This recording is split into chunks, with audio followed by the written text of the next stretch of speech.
A paz do Senhor, Deus abençoe a tua vida. Aonde quer que você se encontre, como sempre Ele tem feito, Deus continue abençoando a tua vida em todas as situações aonde você convidar o Senhor. Ele sempre estará presente aí pertinho de você. Vamos refletir um pouco sobre a epístola de Judas e o versículo 1, que diz assim: Judas, servo do Senhor Jesus Cristo, irmão de Tiago. Glória a Deus, que palavra gloriosa. Não é Judas Iscariotes, a qual estamos nos referindo, mas é Judas, que é o meio-irmão de Jesus. Não há capítulos nessa epístola, há apenas 25 versículos, para que possamos meditar. Judas, ele é um nome bastante comum naquela época, e havia uma proliferação desse nome muito grande.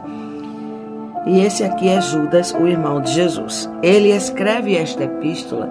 Na verdade, Judas gostaria muito de escrever acerca da salvação.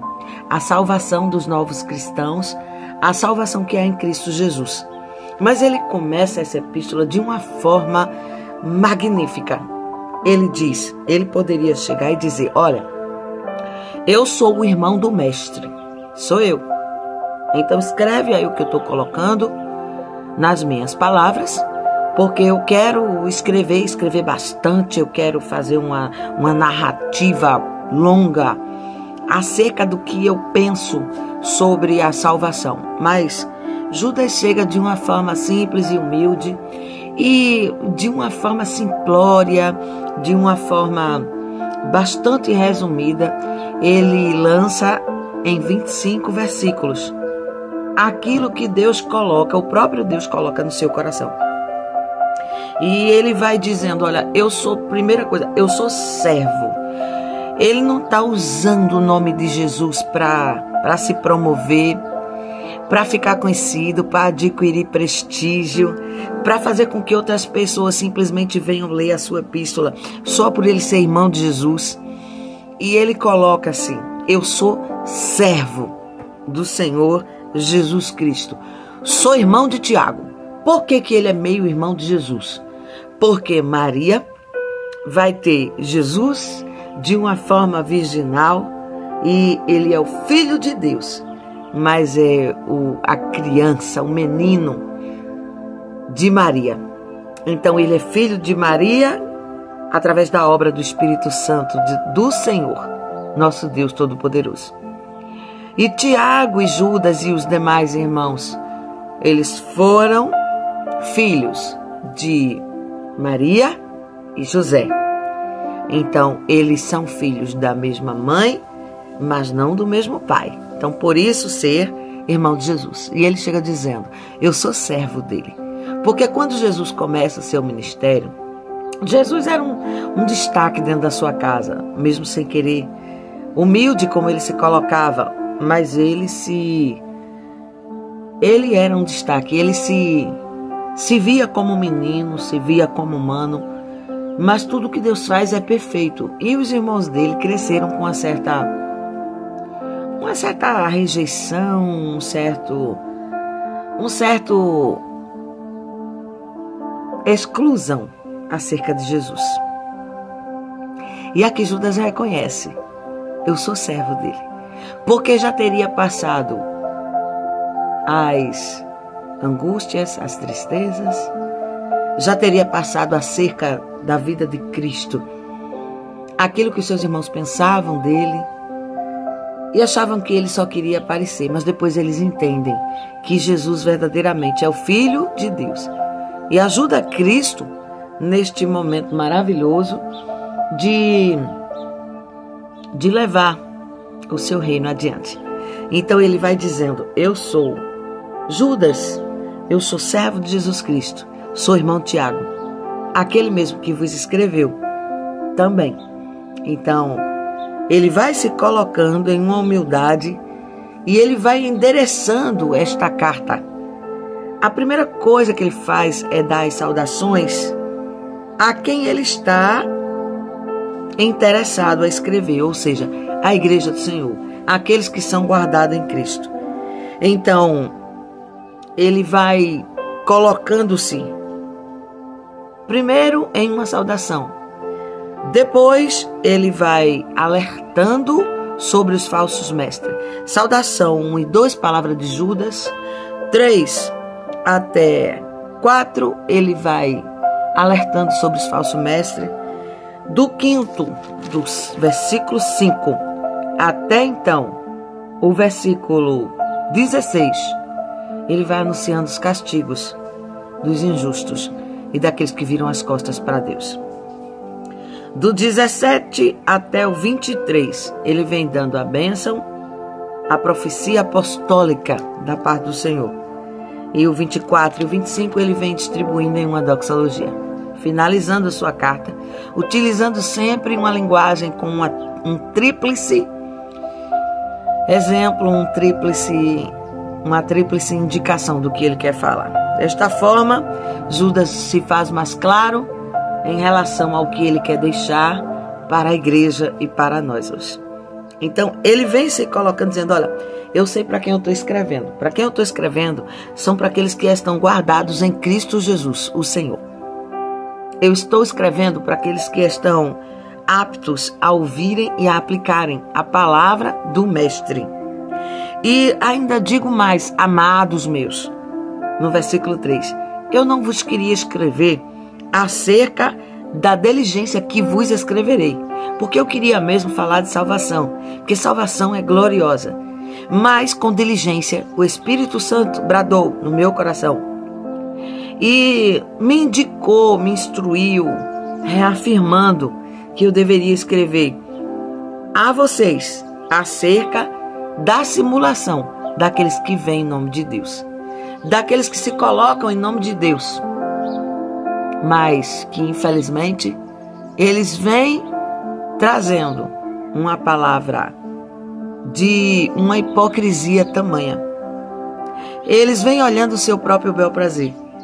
Eles vêm se colocando como falsos mestres, como fariseus hipócritas, e tem crescido a apostasia já no nosso tempo. E eles usam a liberdade que há em Cristo Jesus para libertinagem no espírito. Liberdade é você ter o direito de escolher o que é bom. É você escolher, ter noção do que está escolhendo, ter argumentos para aquilo que escolhe. Mas a libertinagem, ela vai além de todos os preceitos e limites humanos. E o interessante é que a libertinagem usa a liberdade para tentar justificar a sua fala, a sua ação, a sua forma de agir. E com muitos, com libertinagem, usava da liberdade que é em Cristo para justificar este desacerto das suas almas. E insistiam em confrontar aqueles que verdadeiramente seguem a Cristo Jesus de Nazaré, o nosso Senhor, o nosso amado Mestre. E é interessante que quando se usa de libertinagem, tentando justificar a liberdade que é em Cristo, vem o castigo. E muitos não querem ouvir o castigo que está por vir. Eles simplesmente dizem, eu não errei, eu não falhei, eu usei a liberdade que há em Cristo Jesus. E ele começa a lembrar que esses mesmos que usam de libertinagem, eles ouviram o tempo todo falar de um Deus todo-poderoso. Falar de um Deus que libertou o povo da terra do Egito. E tendo libertado este povo, o fez andar em círculos no deserto por cerca de 40 anos. Porque o povo usou de murmuração para com a palavra de Deus e duvidou dos seus preceitos. Duvidou daquilo que o Senhor não determinou para que eles usassem. A murmuração, a desobediência. E ainda usaram a expressão, nós não erramos. E com isso, o castigo. Veio, com isso o castigo os cercou, e eles andaram errante pelo deserto durante longos 40 anos.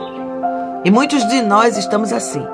Recebemos a bênção, mas murmuramos. E ainda dizemos, não erramos. Estamos aguardando a promessa. Promessa essa que o Senhor já tinha cumprido sobre as suas vidas. Os anjos no céu usaram o pecado da rebelião, junto com Lúcifer, se juntaram a ele e tentaram usurpar o trono de Deus. Venham, vamos. Subirei até o céu, serei semelhante ao Altíssimo. No trono dele eu me sentarei. A vaidade, a prepotência, a arrogância. E Deus lançou, através do arcanjo Miguel, aqueles anjos que usaram de rebelião com a palavra de Deus, com o céu de glória e com tudo que Deus teria sujeitado aqueles anjos para que obedecessem. Ninguém é maior que Deus. Quem é semelhante ao Altíssimo? Já pergunta na própria insígnia do nome de Miguel. Ninguém é semelhante ao Altíssimo. E rebelados os anjos, sofreram a sua punição. Desceram até o limbo e estão aprisionados. A cidade de Sodoma e Gomorra trocaram o uso natural dos varões, das varoas, e insultaram o corpo do homem no qual Deus colocou. Deus os colocou para ser exemplo, louvor e honra da sua glória. E na cidade de Sodoma e Gomorra bebiam-se, casavam-se, davam-se em casamento e difamavam os seus corpos com paixões infames. E Deus Todo-Poderoso os entregou ao fogo eterno.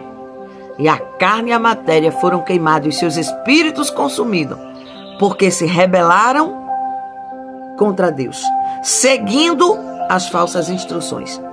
E assim como no deserto, uma geração inteira morreu e pereceu no deserto, por causa da desobediência. E assim como os anjos no céu, ao se rebelarem, sofreram o castigo eterno das prisões eternas. E assim como o povo de Sodoma e Gomorra foram entregues em sua matéria e consumidos em seus espíritos, por conta da rebelião contra Deus, contaminaram estes as suas consciências, as suas convicções, e difamaram as suas carnes. Por isso que sofreram dano do castigo eterno.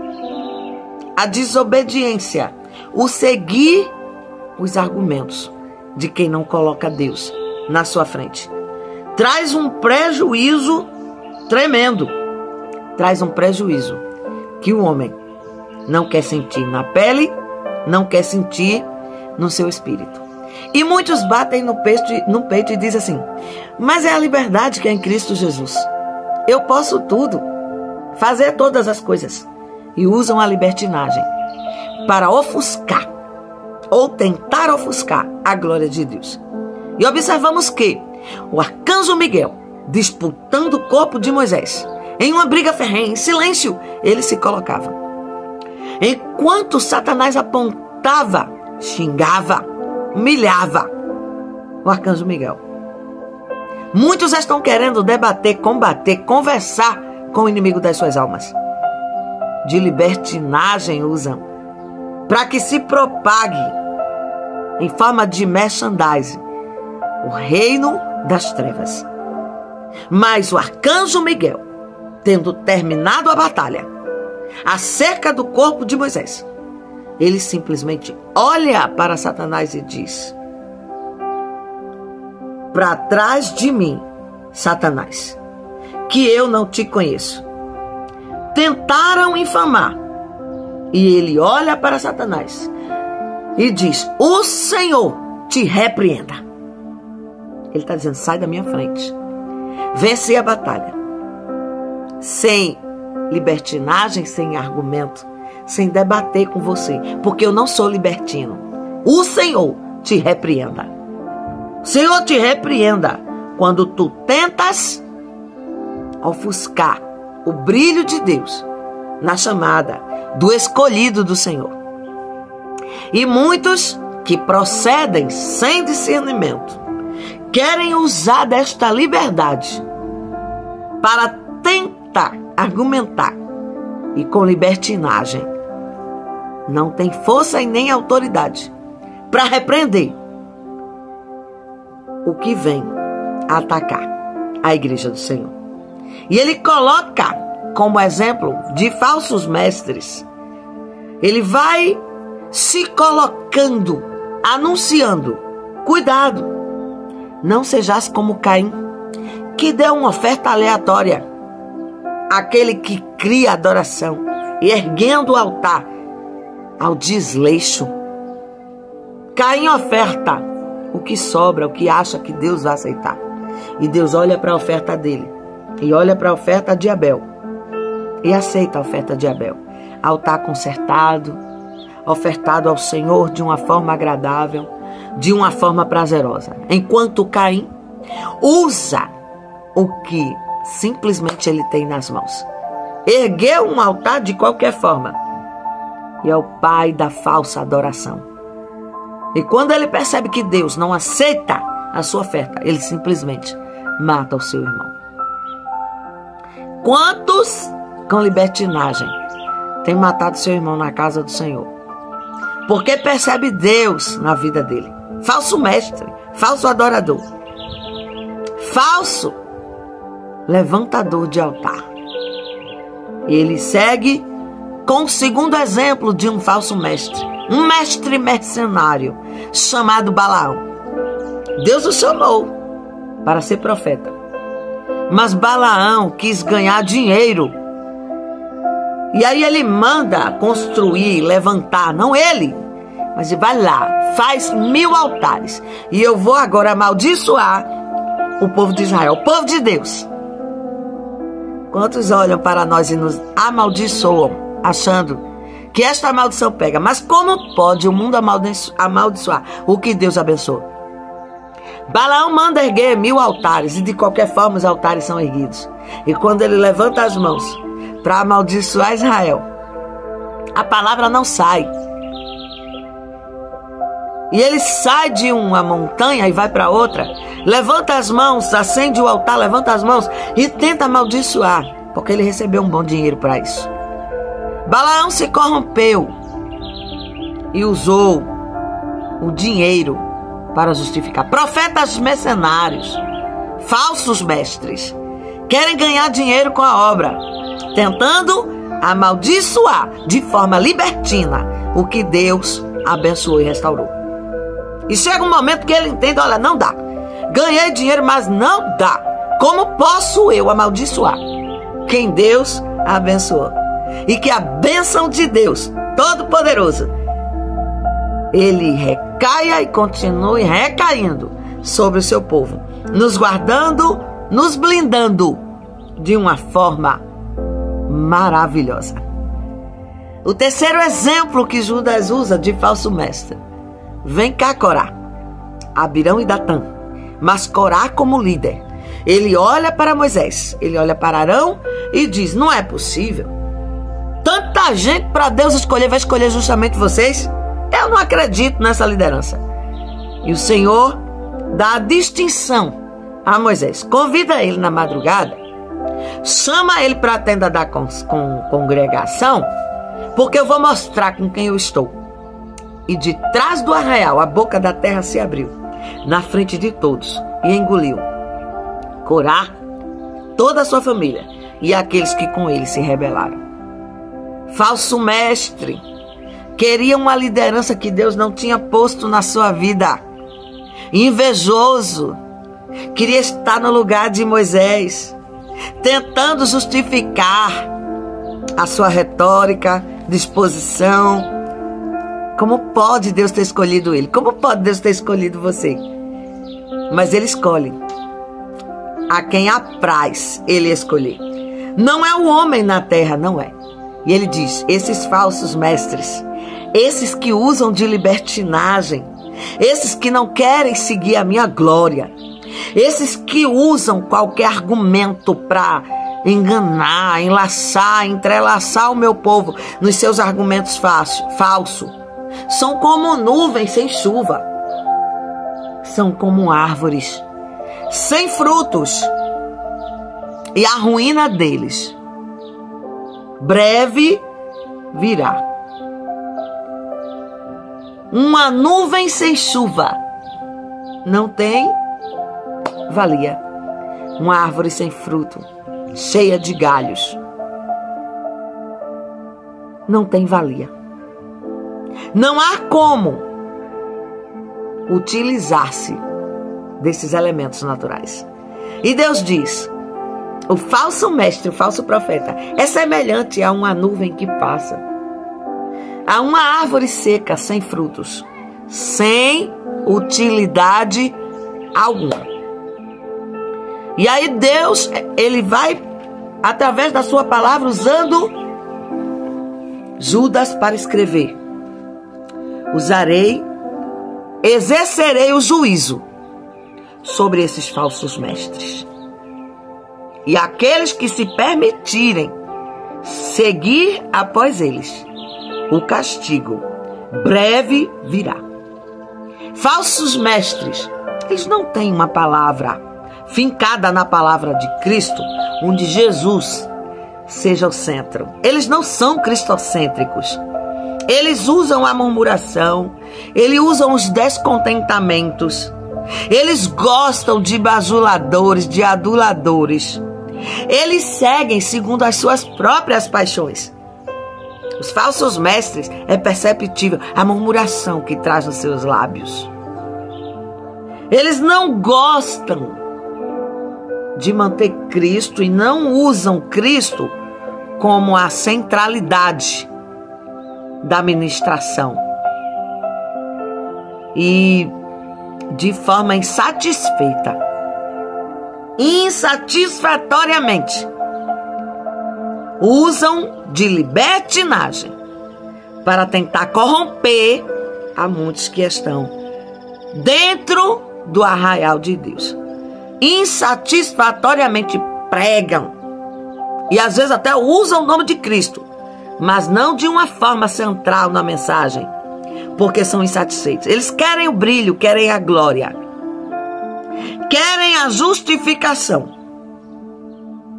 para as suas obras, para a sua libertinagem. E percebemos que há uma palavra profética sobre aqueles que persistem até o fim. Lembrai-vos das palavras dos apóstolos. Lembrai-vos das palavras de Cristo.